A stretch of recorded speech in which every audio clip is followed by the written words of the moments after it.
حضرت عمر بن خطاب کے دور میں ایک شخص آیا ان کے پاس اور کہتا ہے کہ مجھ سے اللہ کی قسم جو ہے وہ پہلی بار زنا ہو گیا۔ تو عمر بن خطاب رضی اللہ تعالیٰ عنہ اسے کہتے ہیں کہ یہ پہلی بار نہیں ہوا ہوگا،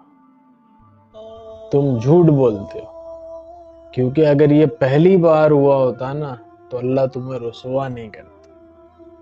اس کا مطلب کیا ہے؟ اس کا مطلب یہ ہے کہ جب بھی انسان کوئی گناہ کرتا ہے نا، اللہ تعالیٰ اس کے گناہوں کے اوپر پردہ ڈالتے رہتے ہیں، اور اس وقت تک پردہ ڈالتے رہتے ہیں جب تک اس کے دل سے اس گناہ کا احساس ختم نہیں ہو جائے نا، کہ گناہ تو کیا لیکن ندامت کوئی نہیں ہے، گناہ تو کیا لیکن شرمندگی کوئی نہیں ہے،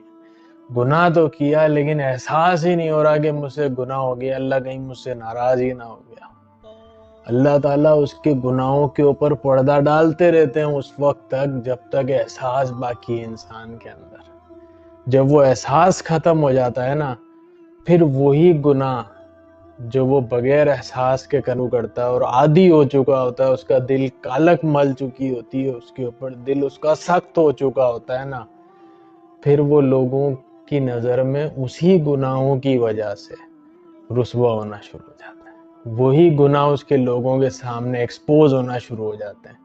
ورنہ اس وقت تک اللہ تعالیٰ اس کے گناہوں کو چھپا کے رکھتا ہے کہ ابھی میرا بندہ آ جائے گا، ابھی پلٹ جائے گا،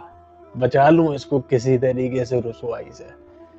حتی الامکان اللہ کی کوشش ہوتی ہے کہ میں بس کسی طرح اس کے